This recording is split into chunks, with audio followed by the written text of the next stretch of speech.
안녕하세요. 75세 피부과 전문의 이영신입니다. 45년간 수많은 분들이 피부를 보살펴 오면서 느낀 점이 많습니다. 특히 나이가 들수록 피부 고민이 깊어진다는 것을 저 역시 몸소 느끼고 있죠. 피부는 우리 몸이 가장 바깥에서 중요한 보호막 역할을 합니다. 하지만 세월의 흔적은 피부에 고스란히 남게 되는데요. 그 중에서도 많은 분들이 신경 쓰시는 것이 바로 검버섯입니다. 검버섯은 단순히 미용적인 문제만이 아닙니다. 때로는 심리적으로 위축감을 주기도 하고 드물게는 다른 피부 질환의 신호일 수도 있기에 적절한 관심과 관리가 필요합니다. 오늘 저는 여러분과 함께 검버섯에 대한 오해를 풀고 45년간의 제 임상 경험과 최신 의학 지식을 바탕으로 검버섯을 효과적으로 관리하고 없애는 방법에 대해 자세히 알려드리려 합니다. 특히 저와 같은 연배의 어르신들이 집에서도 쉽게 실천할 수 있는 방법들과 반드시 병원의 도움을 받아야 할 경우를 명확히 구분하여 설명해 드릴 테니 오늘 영상 끝까지 시청해 주시면 분명 큰 도움이 되실 겁니다. 혹시 이 영상이 도움이 되셨다면 많은 분들이 이 정보를 얻으실 수 있도록 구독과 좋아요도 부탁드립니다. 그럼 본격적으로 검버섯에 대한 이야기를 시작해 볼까요? 많은 분들이 검버섯을 나이 들면 생기는 어쩔 수 없는 흔적이라고 생각하시곤 합니다. 물론 나이가 가장 큰 원인 중 하나인 것은 맞습니다. 의학 용어로는 지루각화증이라고 부르는데 표피의 각질 형성, 세포가 과도하게 증식해서 생기는 양성 종양이죠. 양성 종양이라는 것은 암이 아니라는 뜻이니 너무 걱정하실 필요는 없습니다. 하지만 단순히 나이 때문에만 생기는 것은 아닙니다.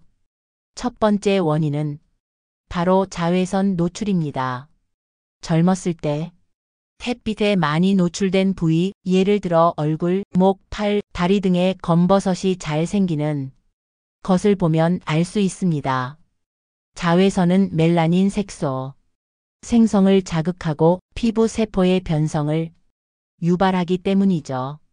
자외선의 무방비로 노출된 피부는 마치 강한 햇볕을 계속 받는 빨래처럼 색이 바래고 손상될 수 있습니다. 특히 멜라닌 세포는 자외선으로부터 피부를 보호하려는 방어 작용으로 멜라닌 색소를 과도하게 만들어내는데 이 과정이 반복되면서 특정 부위의 멜라닌이 축적되어 검버섯이 형성되는 것입니다. 두 번째는 노화입니다.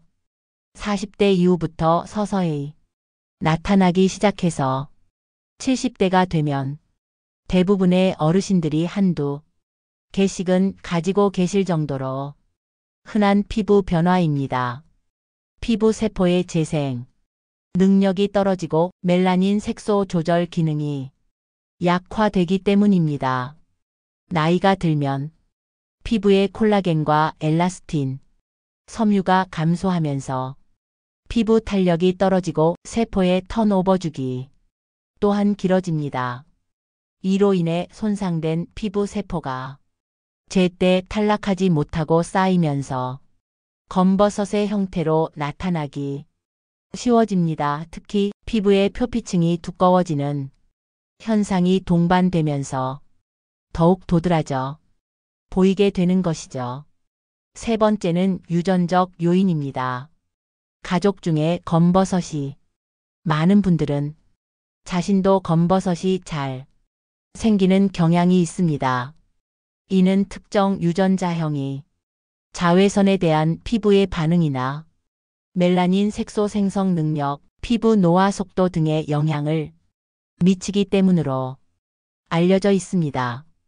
만약 부모님이나 형제 자매에게 검버섯이 많다면 여러분도 미리 자외선 차단에 더욱 신경 쓰고 피부 관리를 시작하는 것이 현명합니다.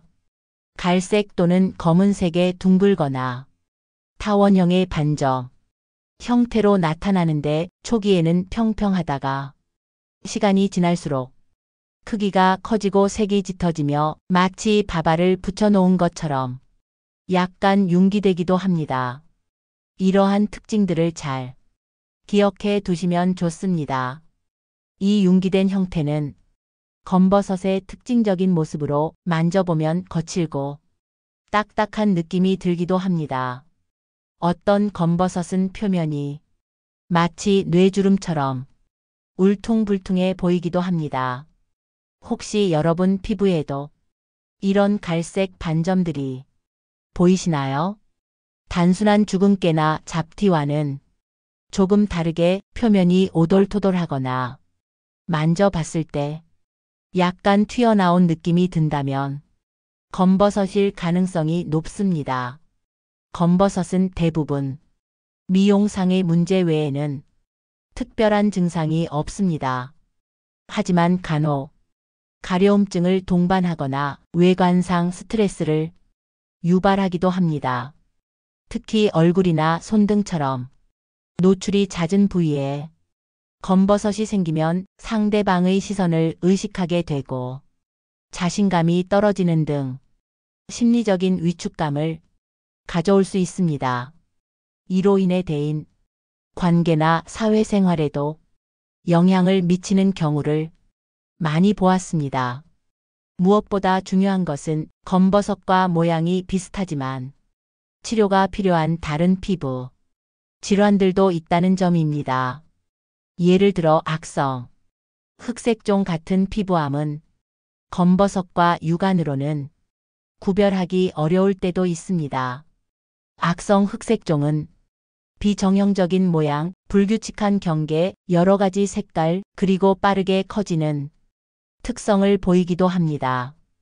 그렇기 때문에 갑자기 크기가 커지거나 모양이 불규칙해지거나 색깔이 변하거나 출혈이 동반되는 등의 변화가 있다면 반드시 피부과 전문의의 진료를 받아 정확한 진단을 받는 것이 중요합니다.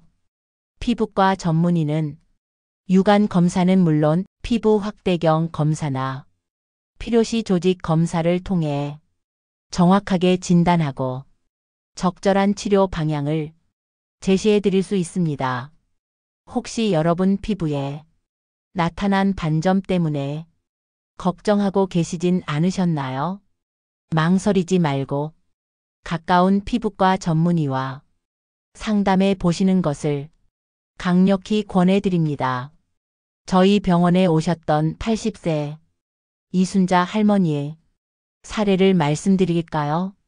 순자 할머니는 얼굴에 검버섯이 너무 많아져서 사람들과 눈 마주치기도 꺼려진다고 하소연하셨습니다.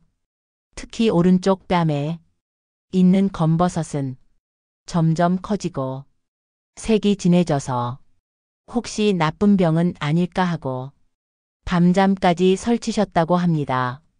제가 진찰해 보니 대부분은 전형적인 검버섯이었지만 한두 개는 모양이 조금 특이해서 조직 검사를 권해드렸습니다.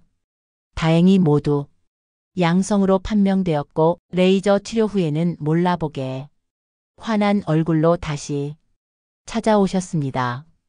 할머니의 환한 미소를 보면서 의사로서 큰 보람을 느꼈던 기억이 납니다. 자, 그렇다면 이제 검버섯을 어떻게 없앨 수 있는지 구체적인 방법에 대해 알아볼 시간입니다. 크게 전문적인 치료법과 가정에서 시도해 볼 수 있는 방법으로 나누어 설명해 드릴 텐데요. 어떤 방법이든 꾸준함이 가장 중요합니다. 첫 번째로 전문적인 치료법에 대해 말씀드리겠습니다. 검버섯 제거에 가장 효과적이고 흔히 사용되는 방법은 바로 레이저 치료입니다. 레이저의 종류가 다양해서 어떤 레이저가 나에게 맞을지 궁금하실 텐데요. 제가 오랫동안 사용해 본 결과 검버섯의 종류와 깊이에 따라 적절한 레이저를 선택하는 것이 중요합니다. 가장 많이 사용되는 레이저는 COE 레이저입니다. 이 레이저는 검버섯의 표면을 정교하게 깎아내는 방식으로 작용합니다. 특히 각질층과 멜라닌 세포가 두껍게 쌓여 융기된 검버섯에 매우 효과적입니다. 시술 후에는 딱지가 생기고 12주 정도 회복 기간이 필요하지만 대부분 한 번의 시술로도 만족스러운 결과를 얻을 수 있습니다. 다음은 어뷸 레이저입니다. 이 레이저 역시 튀어나온 검버섯 제거에 효과적이며 COE 레이저보다 주변 조직 손상이 적어 비교적 섬세한 시술이 가능합니다.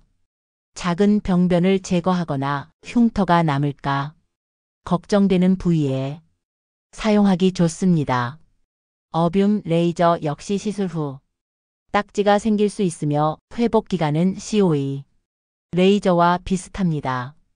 얇고 평평한 검버섯이나 잡티, 흑자처럼 색소 병변에 효과적인 피코 레이저도 있습니다.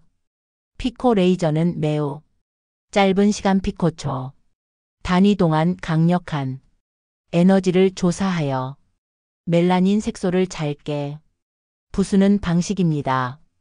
특히 532nm 파장의 피코 레이저는 표피층의 멜라닌 색소를 선택적으로 파괴하여 주변 조직 손상을 최소화하면서 색소만 제거합니다.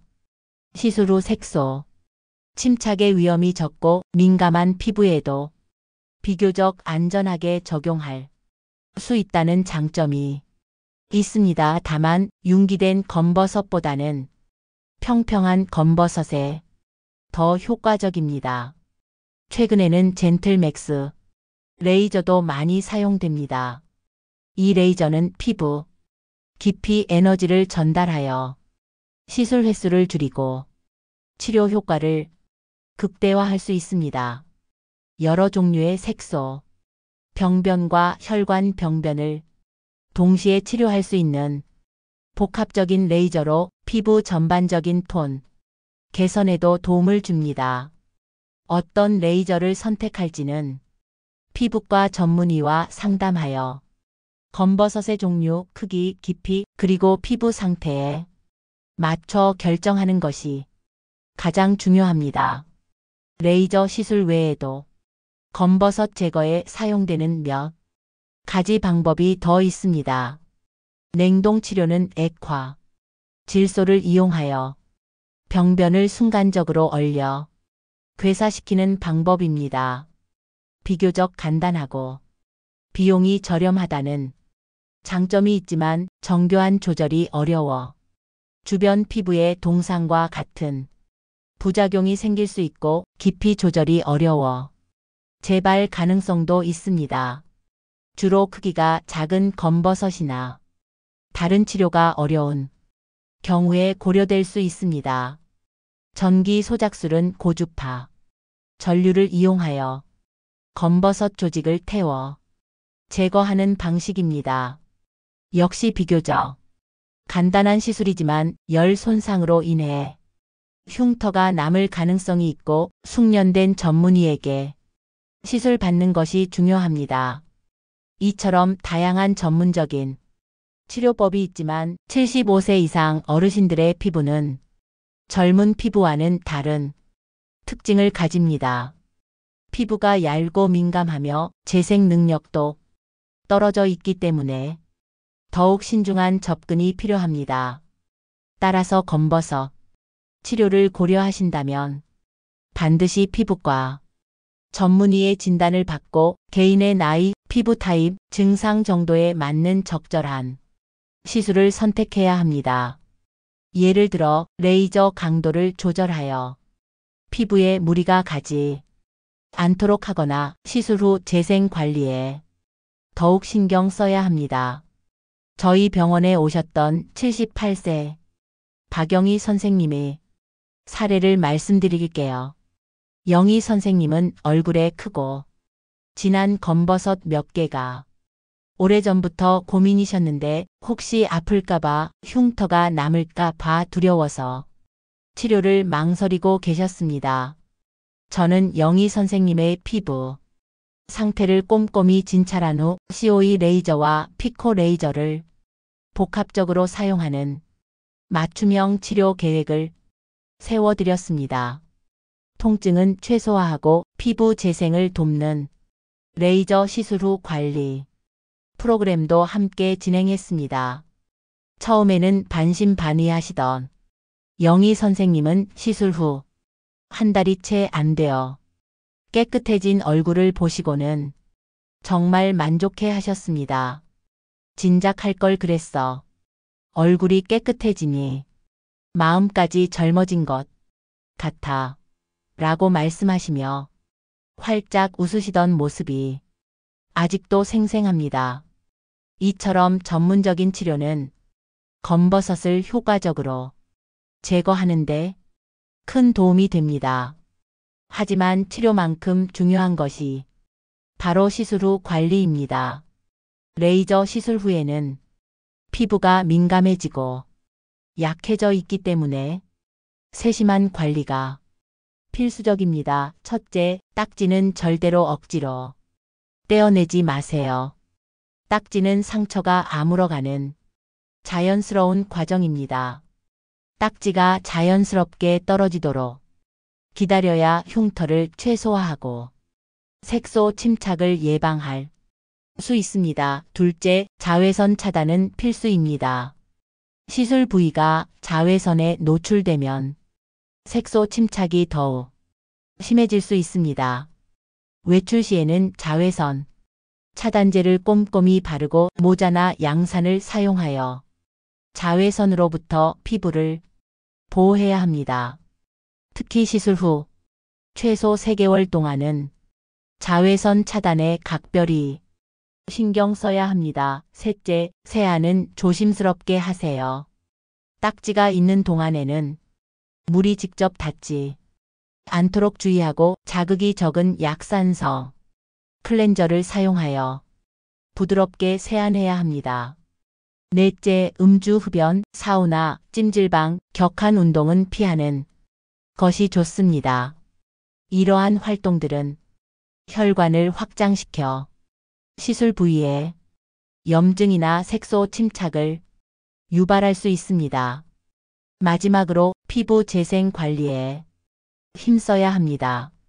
보습제를 충분히 발라 피부 장벽을 강화하고 피부 재생을 돕는 재생 크림이나 연고를 꾸준히 사용하는 것이 좋습니다.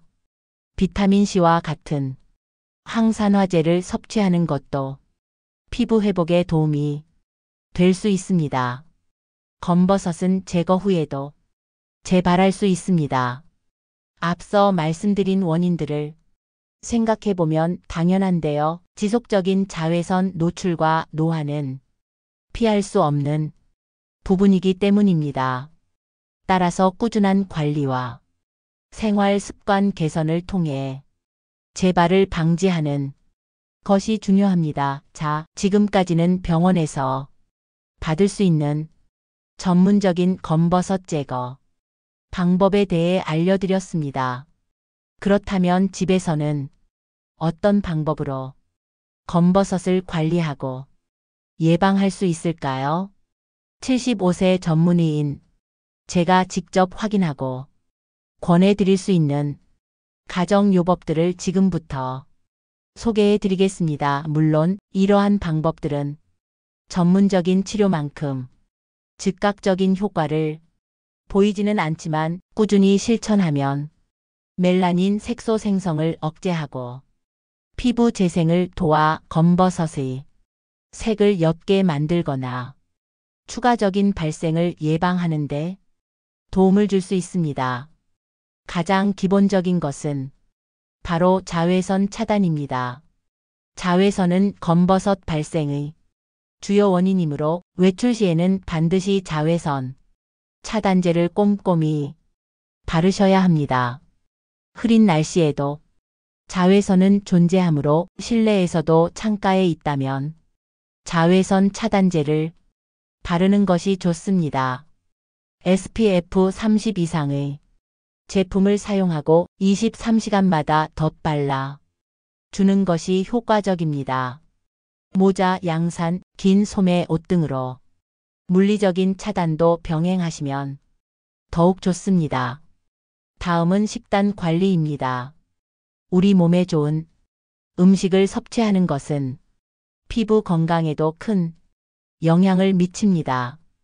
비타민C는 강력한 항산화 성분으로 멜라닌 색소 생성을 억제하고 피부 미백에 도움을 줍니다. 레몬, 오렌지, 딸기, 키위 등 과일과 브로콜리, 피망 등 채소에 풍부합니다. 비타민 E는 피부 재생과 보호에 필수적인 영양소입니다.